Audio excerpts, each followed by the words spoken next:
দেখ দেখ, এই মোটা হাল্ক তার ভাঙাচোরা সাইকেল চালাচ্ছে। এই তাড়াতাড়ি এখান থেকে চলে, নলে আমাদের বাইকের সম্মান নষ্ট হয়ে যাবে। দেখিস, একদিন আমি নিনজা H2R নিয়ে ঘুরবো। ম্যানেজার, আমার একটা বাইক চাই। আরে গরিব, তোকে দেখে তো ভিখারির মতো লাগে। তুই বাইক কিনবি? বাইরে বেরিয়ে যা। দেখিস, একদিন আমি এই বাইকই কিনব। এখন টাকা কোথা থেকে আনবো আমি? কি লালু পহলওয়ানকে হারালে 1 কোটি টাকা?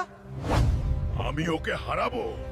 আসো আসো, লালুকে হারাও আর 1 কোটি টাকা নিয়ে যাও। কে আছে যে লালু সিংহকে হারাতে পারবে?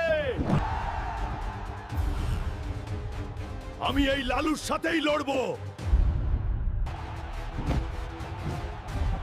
বন্ধুরা, আমাকে লাইক আর সাবস্ক্রাইব করে সাহস দাও।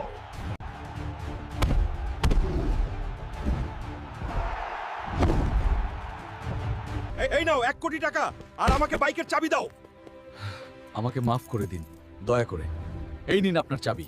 দেখ, মনে আছে তো আমার সাইকেল দেখে হাসছিলে? এখন বল, কার সম্মান বড়?